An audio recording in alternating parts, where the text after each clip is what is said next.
Hello, and welcome to the ECR Retail Loss Sell More and Lose Less podcast series. My name is Colin Peacock. I've worked in the retail and FMCG business for more than 40 years, working on the dark side of retail on retail loss at every point in the supply chain. Let me first of all say hello, Sophie. Hi, Colin. How are you? Very good. Well, I think it's our winter and your summer down there in Australia right now. Um, but as It I was saying, is. The we've known each sun other is for a long. shining. Oh, is it? Oh. Well, look, we've known each other for quite a while, recently you've taken a huge move. You've gone out of corporate and sort of set up on your own. Huge move, big move. Mhm. Tell me a bit about it. What were the reasons you sort of made that decision? Absolutely. I mean, I think it's fair to say, Colin, that 2025 will be a year that I'm not going to forget in a hurry. I left corporate basically in January of this year. And really, when it came down to deciding what to do next, obviously I could have continued on the corporate path, and that would have been terrific. But I thought, what the heck? I'm going to bank on myself. I'm going to bet on myself. And I guess I figured if Coles, which was my last place of corporate employment, had a problem with loss, that there was a good chance that perhaps maybe other retailers might too. No, it was just And cold. or it could just be Coles, but I was pretty sure that it wasn't. And I suppose from my perspective, and I do believe in this industry, in the world that we work in, Colin, you do have to A, love loss and be really curious about it, and B, enjoy solving complex problems. And luckily for me, I enjoy doing both, and I believed that I could make a difference and help others out there. So in October, I started a business called Positively Powered, and it is a retail consultancy business, and it's all about helping retailers transform loss into profit. And we also do a lot of work with leaders who work in loss prevention as well, as that's a real passion point of mine, is supporting leaders who work in loss because it's a very challenging role, as you know. Well, I've seen you that work firsthand, so it's excellent guidance you do offer. But yes, no, I think it's true that your loss isn't just about chasing shoplifters anymore. It's a bit more complex than that.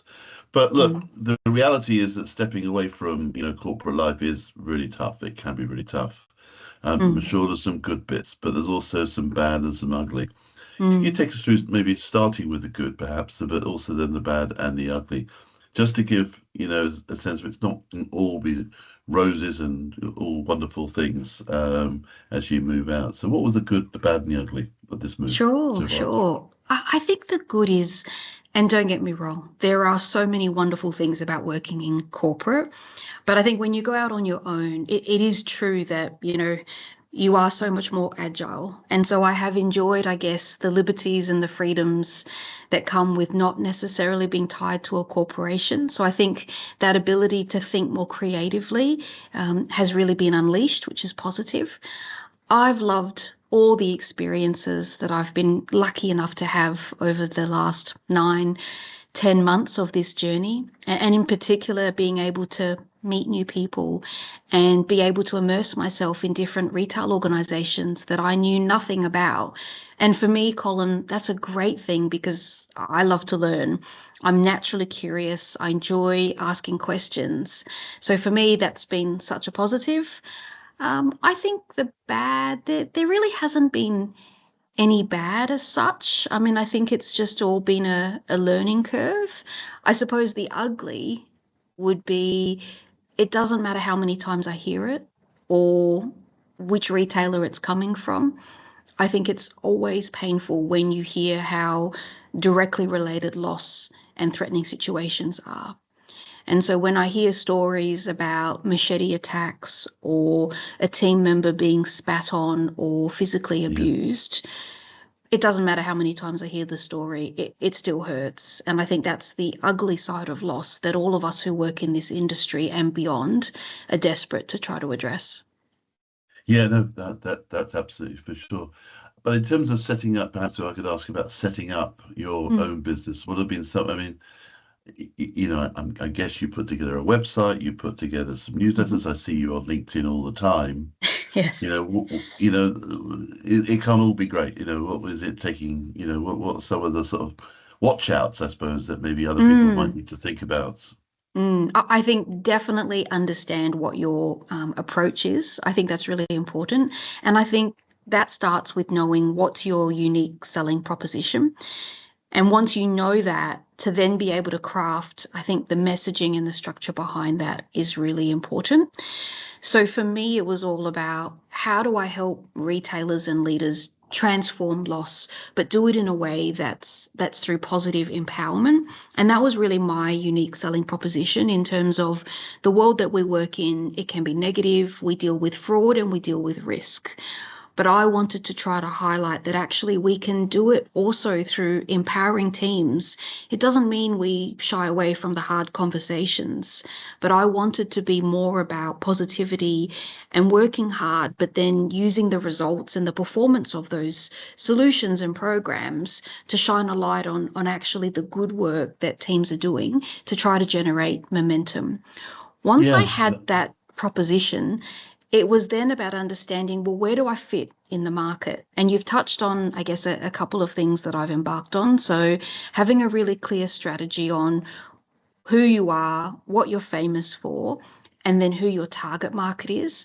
Once you've identified those things, then it's about saying, well, how do I reach those people? And so for me, it actually started before digital. It was through networking and word of mouth. And you actually have been such a fantastic friend and colleague to me, introducing me to people that I didn't know, giving me access, to your website and the blog, which I'm on a lot, making sure that I upskill myself. But really, just the process of networking and word of mouth was how I was able to talk to people. LinkedIn obviously is great for people in our world because almost everyone's on LinkedIn. And then I knew that the website was critical because that's almost where you're legitimized, where people go to understand, well, what kind of work do you do? What services do you offer? And potentially who have you worked with in the past? yeah.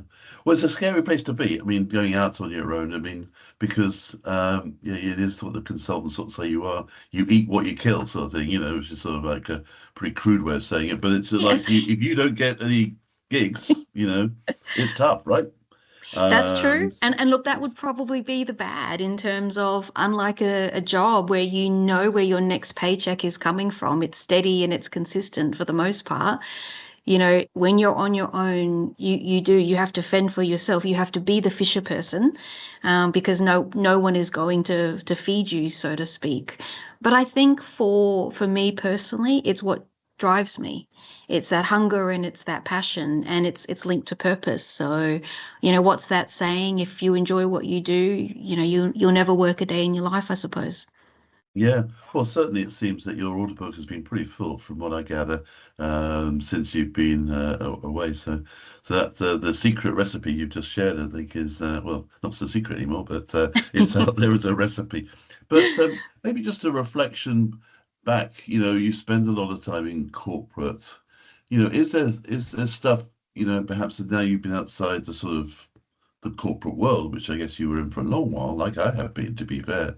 Mm, Have there been sort of things that you take back to your old self, when you were mm, sat in those big corporate roles and, you led a huge team, or many mm, huge teams mm, back in your business? Are there some things you sort of take back and say to that persona, well, do this differently or think about mm. this in a different way? I've reflected on that very point a lot over the months. And I think my answer to that question would be really simple. And I should have known this at the time. It's funny, the beauty of hindsight. And that to me would be never assume that people outside of your direct team, your direct loss team, understand the context of the problem or problems that we're trying to solve and the alignment and the support that's required to help solve it. As we all know, loss is an ever increasingly complex issue, and it is one that the loss team on their own cannot solve for. In retail, we need the support of all functions in an organization, be it technology, human resources, safety, operations, innovation, corporate risk and compliance, and merchandise, supply chain. It's basically the whole organization. And if I had my time again, it would be not to assume that everyone knew what the problem was and how big potentially the problem is to solve, depending on the organization, and then aligning around a collective plan to solve for it. And when I say collective, it's for two reasons. One, we have to spread the love. We can't solve packaging on our own, or we can't solve supply chain on our own. We need our colleagues and counterparts in those teams to lean in and to be able to support us. So gathering everyone around is really important. And I think the second part of that, and why that's really important, is because loss is everyone's responsibility. And we need to take it away from it's just the loss team or the operations team's responsibility to solve. It's actually for all of us. And a couple of weeks ago, I wrote an article on LinkedIn around why I believe loss should be on the table at the C-suite. And I mean it because, I think some recent stories, and probably my own included, a couple of years ago, highlight that if you don't get loss under control, actually it can get the attention of the public, particularly if you are a publicly listed company. So all of us having a vested interest in this to solve is really important. No, that aligns very much with our research on the sort of habits of low shrink retailers.